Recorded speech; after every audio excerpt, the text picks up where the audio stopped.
الحمد لله رب العالمين والصلاة والسلام على أشرف الأنبياء والمرسلين وعلى آله وأصحابه أجمعين. اللهم رب اشرح لي صدري ويسر لي أمري واحلل عقدة من لساني يفقهوا قولي ولا حول ولا قوة إلا بالله العلي العظيم. اللهم لا سهل إلا ما جعلته سهلا وأنت تجعل الحزن إن شئت سهلا. ربي يسر ولا تعسر وأسمي بالخير أما بعد.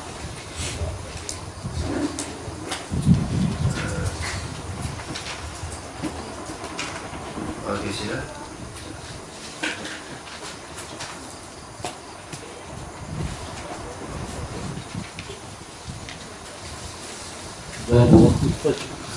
Oke, Pak, berhubung dengan waktu sembahyang subuh.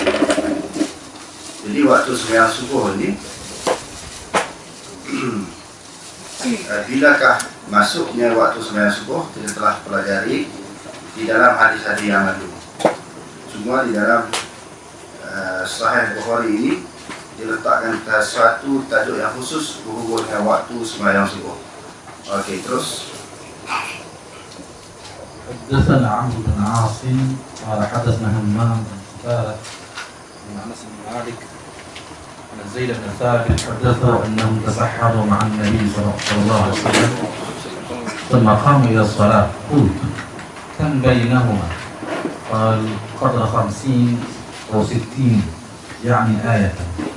Oke, Imam Bukhari dengan sanad yang menyebut Zaid bin Thabit telah memberitahu kepada Anas bahwasanya mereka telah bersahur bersama dengan Nabi sallallahu alaihi wasallam.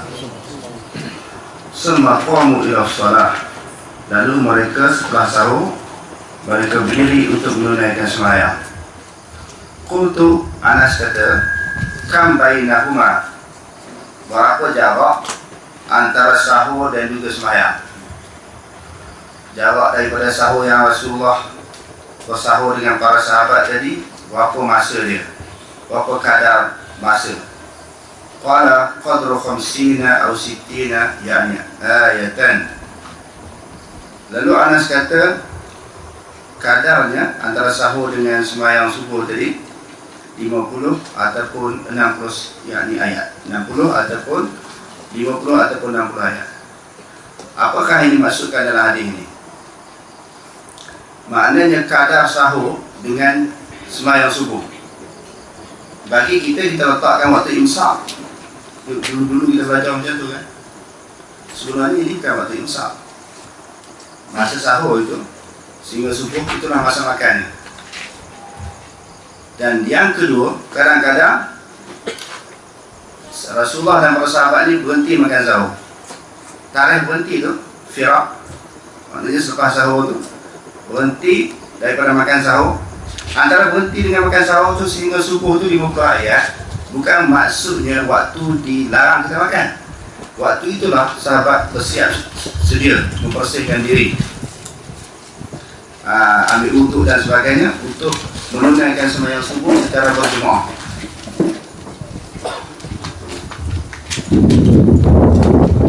Maknanya tadi kadar itu 50 ayat itu untuk apa? Mempersiapkan diri untuk menunaikan sembahyang subuh secara berjemaah, bukan masa untuk berhenti ataupun masa tak boleh makan sahur. Sebab di dalam riwayat-riwayat yang lain ada menyebut Rasulullah sallallahu alaihi wasallam memerintahkan makan sahur selagi mana azan tidak diazankan oleh Abdullah ibnu Ummi Maktum. Dalam Al-Quran sendiri secara jelas Allah Ta'ala sebut kulu washrabu hatta yatabayyana lakumul khaytul abyadu minal khaytil aswadi minal fajri summa atimus siyama ilal layl wala tubashiruhunna wa antum akifuna fil masajid tilka hududullah fala taqrabuha. Jadi dalam ayat ini cukup jelas kepada kita, cukup terang. Allah Ta'ala kata makan dan minumlah sehingga nyata bagi kamu benang putih daripada benang hitam, iaitu kiasan kepada masuknya waktu sembahyang subuh. Minal fajri, daripada waktu subuh. Maknanya kita boleh makan sahur ni selama mana? Selama mana tak masuk lagi waktu subuh. Dalam ayat itu cukup jelas. Dan disebut di dalam hadis-hadis yang lain, Rasulullah sallallahu alaihi wasallam bersabda, "Kulu washrabu inna bilalan yu'azzinu bilailin. Kulu washrabu hatta yu'azzina ibnu ummi maktum." Sesungguhnya Bilal itu dia mengazankan sembahyang subuh untuk membangunkan orang. Bilailin maknanya di waktu malam. Inna bilalan yu'azzinu bilailin. Sesungguhnya Bilal azan untuk menggerakkan orang bangun. Nak bangun qiyamul lail, beribadat kepada Allah Ta'ala. Kalau bulan puasa ni nak bangun sahur. Dan Rasulullah bersabda, "Kulu washrabu hatta yu'adzina ibnu ummi maktum." Makan dan minumlah oleh kamu sehingga azan yang dilakukan oleh Abdullah ibnu Ummi Maktum. Abdullah ibnu Ummi Maktum ini seorang yang buta. Dia tidak akan melakukan azan melainkan orang sebut, "Ya Abdullah, asbahta, asbahta." Wahai Abdullah, masuklah waktu subuh. Masuklah waktu subuh. Masa itu baru dia azan. Jadi azan dia baru tak boleh makan.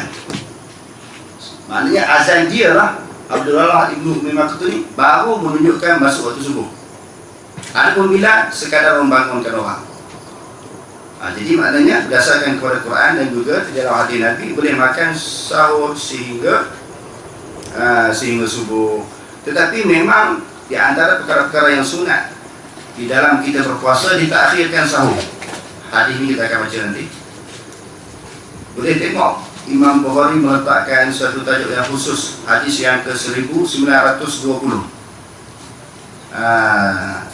Kalau yang kitab saya ni hadis yang ke 1920, bab takhir sahuri.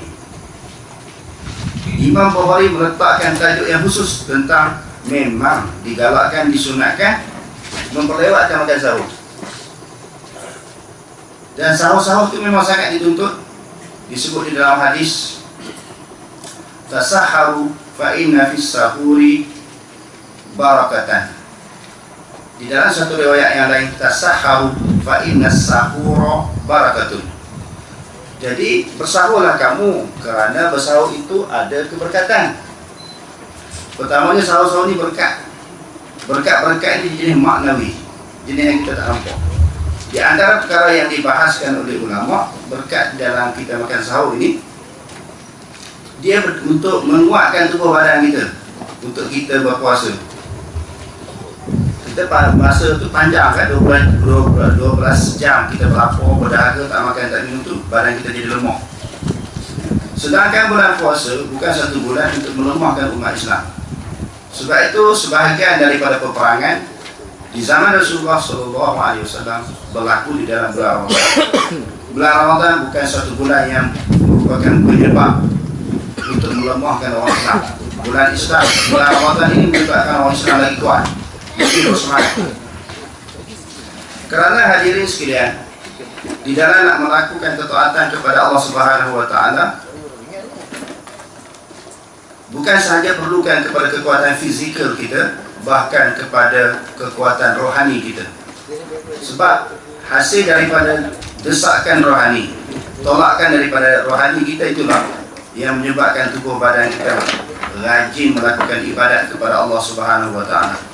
Apatah lagi suatu ibadat, suatu amalan yang menyebabkan nyawa kita akan hilang, iaitu di dalam peperangan. Allah Subhanahu Wa Taala, sebahagian daripada peperangan yang berlaku di zaman Nabi SAW, sebagaimana yang kita sebutkan tadi, berlakunya di dalam bulan Ramadan, di antaranya di dalam peperangan Badar.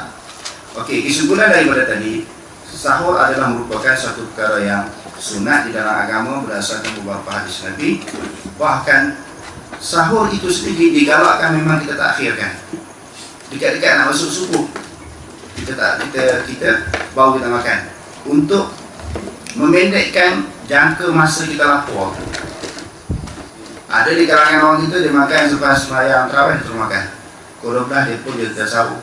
Ada di kalangan orang kita pukul 1, pukul 2 dia sahur. Sebab dia malas nak bangun ketika dekat nak subuh. Sebenarnya berdasarkan beberapa hadis yang kita bacakan tadi, sahur ini disunatkan kita lewatkan. Okey, terus.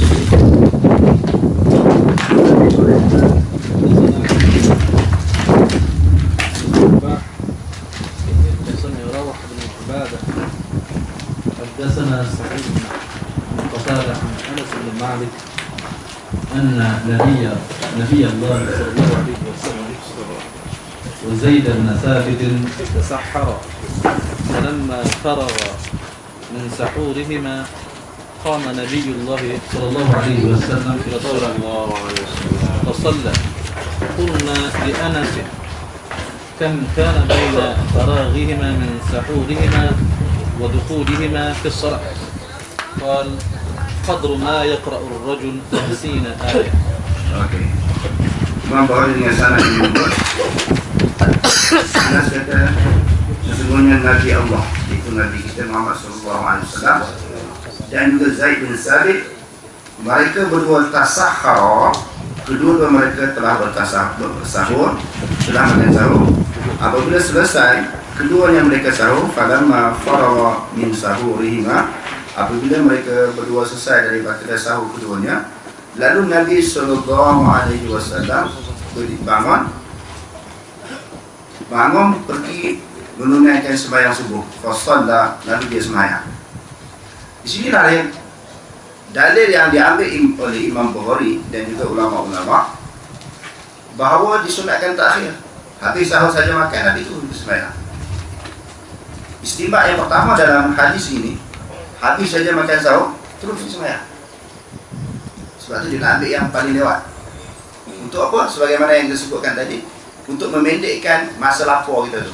Kalau sahur awal, panjang masa lapar tu, nak sampai terbenam matahari tu, jadi lambat kan?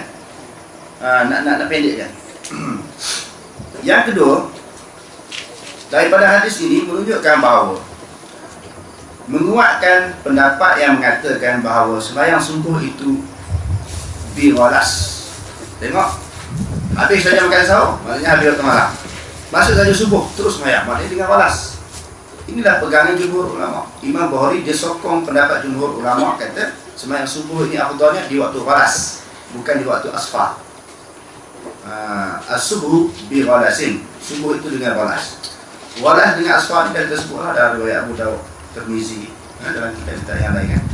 Walas itu maknanya akhir malam, awal pagi, awal subuh itu balas. Walas, rim, lam, sin, walas. Kalau asfar itu pegangan Imam Abu Hanifah. Masalah ini pun selalu kita ulangi. Imam Abu Hanifah ambil dari mana? Tidak ada imam-imam mazhab ulama-ulama ni mengeluarkan sesuatu pendapat atau pandangan tanpa didasari dengan dalil. Semua dia ada dalil, dia ada alasan. Imam Abu Hanifah dia ambil pada hadis Jibril yang sembahyang hari yang kedua menjadi imam kepada Rasulullah, sembahyang di hujung waktu. Dia tengok hari yang kedua Rasulullah sembahyang jadi malaikat Jibril jadi imam Rasulullah tu, dia sembahyang di hujung waktu. Tetapi jumhur ulama jawab itu nak ceritanya sempadan, perenggan waktu antara waktu subuh, hari pertama dia sembahyang awal, hari kedua sembahyang lambat tu nak cerita antara dua waktu ini, itulah waktu sembahyang. Waktu yang pertama dengan waktu yang kedua, itulah waktu sembahyang subuh. Bukan selalu Rasulullah sembahyang subuh lambat, sekali itu je pun. Jadi didalilkan kepada Abu Hanifah bahawa sembahyang subuh itu afdalnya pada waktu asfar. Okey, sebagaimana hadis yang di atas tadi kita juga yang kita bacakan tadi, kadarnya selesai makan sahur dengan apa dia tadi, sembahyang subuh 50 ayat. Untuk apa? Untuk Rasulullah dan para sahabat bersiap sedia membersihkan diri pergi menunaikan sembahyang berjemaah di masjid. Jadi kalau mereka bersahur di rumah, maknanya sempatlah habis makan sahur tu 50 ayat sampai ke masjid, elok orang nak sembahyang jemaah. Itu kadar 50 ayat tu, sebab itu tujuan. Bukan maksud 50 ayat itu kadar waktu yang kita tidak dibenarkan makan, bukan. Itu dulu-dulu kita faham macam tu. Tapi dalam Quran hadis tidak sebut macam tu. Itu kadar memberi ruang masa kepada sahabat untuk menunaikan sembahyang berjemaah. Okey, terus. حدثنا إسماعيل بن أبي أويس عن أخيه عن سليمان بن أبي حازم أنه سمع سعد بن سعيد بن سعد يقول كنت أتسحر في أهلي ثم يكون سرعة بي أن أدرك صلاة الفجر مع رسول الله صلى الله عليه وسلم. Imam Bukhari dengan sanadnya menyebut, Sahal bin Sa'din kata, aku makan sahur, bersahur bersama dengan keluarga aku. Kemudian aku cepat. Summa yakunu sur'atan bi. Kemudian aku cepat. Sebab apa? Aku makan dan aku bergegas nak cepat, nak pergi ke mana?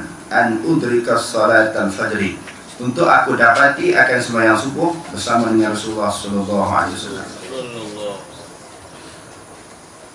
Jadi berdasarkan kepada asar sahabat. Asar ni sama ada perkataan ataupun perbuatan sahabat. Jadi Sahal bin Sa'din ini dia makan sahur lambat. Di sinilah Imam Bukhari nak menerangkan, menceritakan kepada kita bahawa sahur itu disunatkan lambat berdasarkan para sahabat ni. Sehingga di dalam bab puasa tadi kita sebut hadis yang berapa tadi? Dah lupa orang. Hadis yang bab puasa tadi tu. Tengok balik lah, hadis 1000 lebih. Hadis yang ke 1920. Dalam bab puasa ni kita akan jumpa. Tapi yang pengajian di rumah saya tu saya dah baca habis dah hadis bab puasa ni.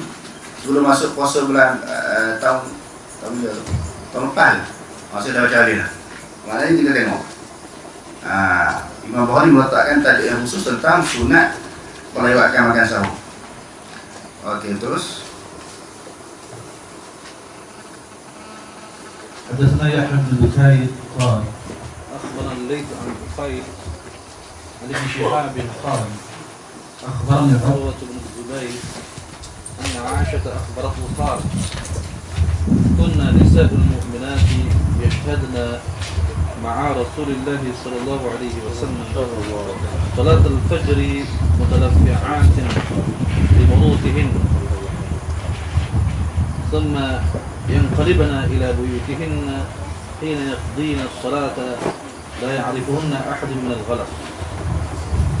Imam Bukhari dengan sanad yang dibuat, Aisyah bagi tahu kepada Urwah bin Zubair.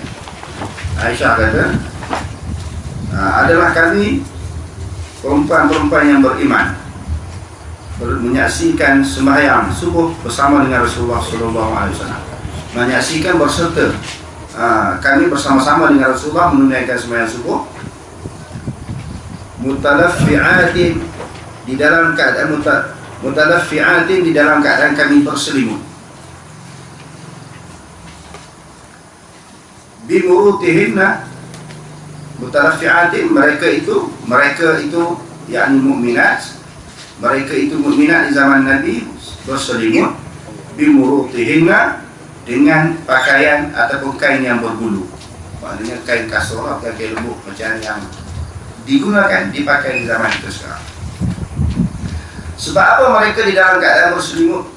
Kita telah baca di dalam riwayat-riwayat yang lain bahawa peringkat permulaan Islam di zaman Nabi SAW ini, sahabat-sahabat banyak yang miskin, banyak yang susah. Mereka tidak ada suatu pakaian yang khusus, kain yang dibuat pakaian seperti jubah ke macam zaman kita sekarang ni.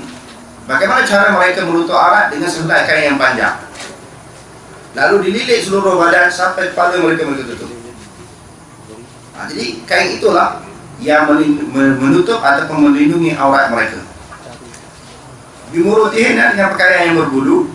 Selepas menunaikan sembahyang, mereka pun berpaling pulang kepada rumah mereka masing-masing apabila telah menyelesaikan sembahyang subuh bersama dengan Rasulullah. La ya'rifuhunna ahadun minal ghalas, tidak ada siapa pun daripada kalangan seseorang sahabat yang dapat mengenali mereka itu. La ya'rifuhunna ahadun, tidak mengenali akan mereka oleh seseorang, minal ghalas, daripada ghalas. Tengok, Imam Bukhari nak mengukuhkan, menguatkan sembahyang subuh itu di waktu ghalas itu yang paling afdal. Okey, terus من أدرك من الفجر ركعة. bab berhubung dengan seseorang yang memperolehi mendapati waktu subuh 1 rakaat. Kita telah bahas di dalam pelajaran kita yang lalu. Berhubung dengan mendapat 1 rakaat ini, adakah nak dari 1 rakaat keseluruhan? Maknanya daripada takbir sehingga sujud yang kedua, ataupun dapat 1 juzuk daripada rakaat. Juzuk ni maknanya sempat takbir sekali, beberapa sempat saya baca 1 Fatihah, itu 1 juzuk daripada 1 rakaat, ataupun sempat 1 rakaat bersama dengan imam, ataupun 1 sujud bersama dengan imam, ataupun duduk apa dia antara 2 sujud. Bagi Imam Malik, dia nak supaya yang dikatakan dapat sembahyang subuh itu 1 rakaat, maknanya 1 rakaat penuh, bukan 1 juzuk daripada 1 rakaat. Bukan 1 juzuk daripada 1 rakaat. 1 rakaat itu dikira daripada sehingga bangun daripada sujud yang kedua kan. Dia nak penuh sampai bangun sujud yang kedua, dapat baru dia sembahyang di dalam waktu. Kalau tidak, disembahyang di luar waktu. Itu dia sebut kan. Tak perlu kita ulang banyak kali. Jumhur ulama kata tak, dapat 1 juzuk pun sama. Bila dapat 1 juzuk, dianggap dapat 1 rakaat dan dianggap disembahyang di dalam waktu. Di sudut pahala dia dapat penuh juga, sebagaimana riwayat yang lepas. Dia dapat penuh. Okey, terus. حدثنا عبد الله بن مسلمة عن مالك عن زيد بن أسلم عن عطاء بن يسار وعن بصر بن سعيد وعن الأعرج يحدثون عن أبي هريرة أن رسول الله صلى الله عليه وسلم قال: من أدرك من الصبح ركعة قبل أن تطلع الشمس فقد أدرك الصبح، ومن أدرك ركعة من العصر قبل أن تغرب الشمس فقد أدرك العصر. Okey, terus. باب من أدرك من الصلاة ركعة. Okey, terus. حدثنا عبد الله بن يوسف قال أخبرنا مالك بن شهاب عن أبي سلمة بن عبد الرحمن عن أبي هريرة أن رسول الله صلى الله عليه وسلم قال: من أدرك ركعة من الصلاة فقد أدرك الصلاة. Ada hadis-hadis yang menyebut tentang siapa-siapa yang dapat 1 rakaat sembahyang subuh. Ada juga hadis yang menyebut siapa yang dapat 1 rakaat sembahyang asar. Tapi hadis yang terakhir ini, mana-mana sembahyang 5 waktu, dia dapat 1 rakaat di dalam waktu. Jadi 1 rakaat dia di dalam waktu, rakaat yang lain habis waktu. Ini bukan saja-saja dia tunggu akhir waktu baru sembahyang, kita dah sebut dah. Maknanya orang yang tertidur, orang yang terlupa kan. Orang yang tertidur dan orang yang terlupa, ini mereka, 2 golongan ini diberi kemaafan. Orang sakit dan sebagainya, sehingga dia tertidur, letih, penat, lalu sedar-sedar tu dekat habis waktu dia sembahyang, dia sempat dapat 1 rakaat di dalam apa-apa sembahyang 5 waktu, maka sembahyang dia sah, diterima, dan dia dianggap sembahyang dalam waktu lagi, walaupun sebahagian besar daripada rakaat di luar daripada waktunya. Wallahu a'lam. Yang ni man adraka raka'atan min as-salat tu maknanya mesti 1 rakaat tu pun 1 juzuk ini masuk isi hadis ni. Kenapa? Hadis umum ya. Umum itu yang memahami hadis itu macam mana nak dapat semua itu khilaf ulama Ibn Hurairah. Imam Malik dia kata mesti semua. 3 imam lain 1 juzuk cukup. Dalam hadis kita macam tu ya, dia tidak terperinci kan. Jadi ulama-ulama lah yang membahaskan. Dan hadis ni ada dalam muwatta' ada ayat ada disambung kan. Dia banyak selain daripada muwatta', selain daripada Bukhari ada. Yang 50 ayat tadi, adakah ayat ni dia umum juga? Adakah ayat-ayat surah-surah panjang ke atau macam mana? Tak kira. Umum. Juga ya, kalau surah ada ayat yang panjang tu panjang lama telefon, kalau ayat yang pendek-pendek tu maknanya Ya. Umum. juga.